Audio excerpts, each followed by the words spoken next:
Hello everyone, welcome back to Biology Zone. In this video, we are going to continue our chapter Cell, the functional unit of life, and we are going to discuss about mitochondria and lysosome in this video.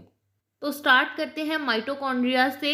Mitochondria is a double membrane bound organelle found in eukaryotic cell. तो mitochondria क्या है? एक ऐसी cell organelle है जो कि double membrane से covered है, दो मेम्ब्रेन्स हैं इसकी, और ये यूकैरियोटिक सेल में प्रेजेंट है। It helps in aerobic respiration and generate energy for the cell in form of ATP molecules। तो ये क्या बोला हुआ है कि एरोबिक रेस्पिरेशन में माइटोकॉन्ड्रिया हेल्प करता है और सेल के लिए एनर्जी जनरेट करता है। किसकी फॉर्म में होगी वो एनर्जी? एटीपी मॉलिक्यूल्स की फॉर्म में एनर्जी होगी। एटीपी की फुल फॉर्म है एडिनोसिन ट्राईफॉस्फेट। अब रिएक्शन देखिए आगे। ये एरोबिक रेस्पिरेशन की रिएक्शन है जिसमें पहले स्टेप में ग्लूकोज जो है वो साइटोप्लाज्म में पायरुवेट के अंदर कन्वर्ट होगा, और अगला स्टेप यानी सेकंड स्टेप जो है वो माइटोकॉन्ड्रिया में होगा, जहां पायरुवेट आगे फर्दर ब्रेक होके carbon dioxide, water plus energy बनाएगा। वो एनर्जी जो है वो एटीपी मॉलिक्यूल्स की फॉर्म में स्टोर होंगी। जब भी सेल को ज़रूरत होगी ये एटीपी मॉलिक्यूल्स एनर्जी में कन्वर्ट होके सेल को एनर्जी प्रोवाइड करेंगे। आगे है माइटोकॉन्ड्रिया के बारे में कुछ इंपॉर्टेंट पॉइंट्स। तो सबसे पहला है mitochondria is known as power house of this cell. अब इसको पावर हाउस क्यों बोलते हैं सेल का? क्योंकि ये सेल के लिए एनर्जी जनरेट कर रहा है ना, तो एनर्जी दे रहा है सेल को, पावर दे रहा है सेल को अपने फंक्शंस को परफॉर्म करने के लिए, तो इसीलिए इसको power house of the cell बोलते हैं। सेकेंड है mitochondria has its own DNA called mitochondrial DNA. Mitochondria के पास खुद का अपना डीएनए है and it also contain ribosomes. अब इसके पास खुद का डीएनए भी है, राइबोसोम्स भी है, तो ये क्या कर सकता है? अपने प्रोटीन्स बना सकता है। डीएनए जो है वो उसको इंफॉर्मेशन प्रोवाइड करेगा कि प्रोटीन्स किस तरह के प्रोटीन्स बनाने हैं। राइबोसोम जो है वो प्रोटीन सिंथेसिस करेंगे, तो मतलब अपने प्रोटीन्स खुद बना सकता है। तो ऐसी सेल ऑर्गेनेलीज जिनके पास खुद का डीएनए है और राइबोसोम्स भी हैं उनके अंदर, यानी जो खुद अपने प्रोटीन्स बना सकते हैं, उनको बोलते हैं सेमी ऑटोनोमस ऑर्गेनेलीज। ये दोनों पॉइंट्स इंपॉर्टेंट हैं। नेक्स्ट है स्ट्रक्चर ऑफ माइटोकॉन्ड्रिया। तो अब हम डिस्कस करेंगे माइटोकॉन्ड्रिया के स्ट्रक्चर के बारे में। तो ये जो पॉइंट्स हैं नीचे दिए हुए, ये है main components of mitochondria. Mitochondria के अंदर ये मेन स्ट्रक्चर्स हैं। तो सबसे पहला है माइटोकॉन्ड्रिया की एक होती है आउटर मेम्ब्रेन, एक है आगे इनर मेम्ब्रेन। इसके दो चैम्बर्स हैं, आउटर और इनर। आगे डायग्राम में हम अच्छे से देखेंगे। फोर्थ है इसके पास ऑक्सीजोम्स होते हैं। इन ऑक्सीजोम्स जो हैं इनके पास आगे एंजाइम होती है, उस एंजाइम का नाम क्या है? एटीपी सिंथेटेज, यानी एटीपी को सिंथेसाइज करने वाली, बनाने वाली एंजाइम होती है ऑक्सीजोम्स के पास। आगे है मैट्रिक्स। अब माइटोकॉन्ड्रिया के अंदर जितना भी फ्लूइड पार्ट है उसको मैट्रिक्स बोलते हैं। जैसे सेल के अंदर साइटोप्लाज्म है, वैसे ही माइटोकॉन्ड्रिया के अंदर क्या है? मैट्रिक्स है। Next is mitochondrial DNA. जो माइटोकॉन्ड्रिया का खुद का डीएनए है, माइटोकॉन्ड्रियल डीएनए उसको बोला है। और लास्टली इसके पास क्या है? राइबोसोम्स, जो प्रोटीन्स बनाने का काम करेंगे। अब आगे डायग्राम में देखिए आप, ये माइटोकॉन्ड्रिया का स्ट्रक्चर है। तो इसकी सबसे आउटर कवरिंग जो है वो क्या है? Outer membrane.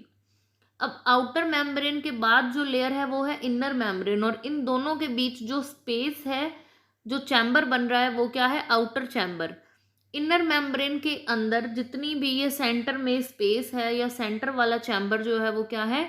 Inner chamber. इस इनर चैम्बर के अंदर जितना भी फ्लूइड भरा हुआ है वो है मैट्रिक्स। इसके अलावा देखिए जो इनर मेम्ब्रेन है वो अंदर की तरफ फोल्ड हुई है ना, फिंगर लाइक स्ट्रक्चर जो है वो अंदर की तरफ फोल्ड होके बने हुए हैं। उन सब स्ट्रक्चर्स को क्या बोलना है हमने? क्रिस्टे। अब इन्हीं क्रिस्टे के ऊपर छोटे छोटे क्या अटैच्ड हैं? ऑक्सीजोम्स। ऑक्सीजोम्स के पास क्या होती है? Enzyme ATP synthetase. नेक्स्ट अब देखिए मैट्रिक्स जो है माइटोकॉन्ड्रिया के अंदर, उसमें है माइटोकॉन्ड्रियल डीएनए। डीएनए का मॉलिक्यूल प्रेजेंट है और उसके अलावा राइबोसोम्स प्रेजेंट है। तो ये सारा स्ट्रक्चर है माइटोकॉन्ड्रिया का। नेक्स्ट है माइटोकॉन्ड्रिया के फंक्शंस। अब इसका सबसे पहला फंक्शन क्या है कि it provides the site for aerobic respiration. Aerobic respiration mitochondria के अंदर कंप्लीट होती है। सेकंड पार्ट जो रिएक्शन का वो यही होता है ना, फाइनली एनर्जी कहाँ बन रही है, माइटोकॉन्ड्रिया में। Second point is it supplies ATPs which are energy rich molecules to the cell. Cell को ये एनर्जी रिच मॉलिक्यूल्स सप्लाई करता है। वो एनर्जी रिच मॉलिक्यूल्स कौन से हैं, ATP. ATP stands for adenosine triphosphate. Last point is it helps to regulate cellular metabolism. Cell का जो मेटाबॉलिज्म है उसको रेगुलेट करने में, मेंटेन करने में माइटोकॉन्ड्रिया हेल्प करता है। So that's all about mitochondria. Next we have to do is lysosomes. तो लाइजोसोम्स के बारे में पढ़ेंगे। सबसे पहले इसकी डेफिनेशन देखते हैं। Lysosomes are the membrane bound organelles that contain strong digestive enzymes.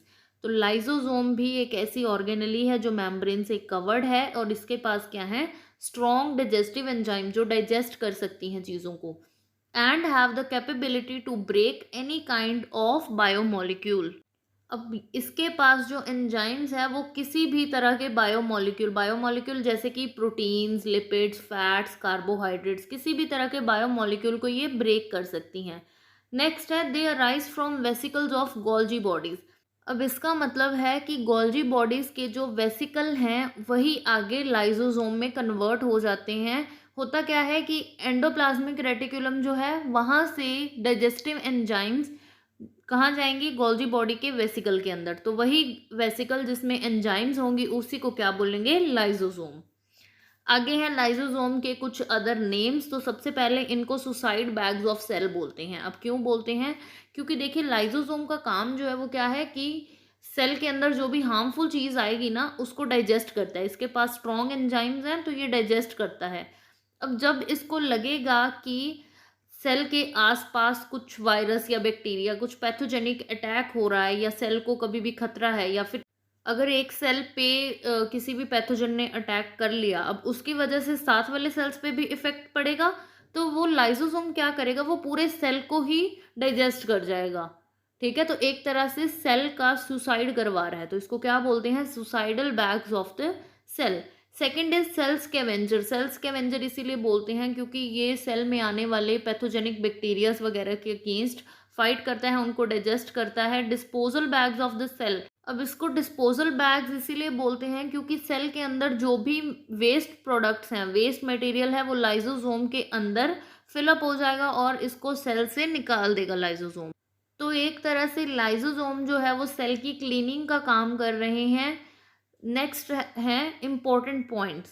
तो दो मेन इम्पोर्टेंट पॉइंट्स थे कि पहला तो जो एंजाइम्स हैं लाइजोसोम की वो है हाइड्रोलिटिक एंजाइम। उन एंजाइम्स को क्या बोलेंगे, हाइड्रोलिटिक एंजाइम्स। सेकेंड पॉइंट है in plant cell work of lysosome is undertaken by vacuoles. अब हमें पता है कि प्लांट सेल के अंदर बड़ा सारा वैक्यूल होता है, तो लाइजोसोम का काम वो वैक्यूल ही कर देता है। तो सेल की जो भी क्लीनिंग है या वेस्ट डिस्पोजल है वो सब काम किसने करना है, वैक्यूल ने, प्लांट सेल में। सो that's all about mitochondria and lysosome. I hope आपको समझ आ गया होगा। अगर टॉपिक समझ आया तो please do like, share and subscribe my channel. Thank you so much.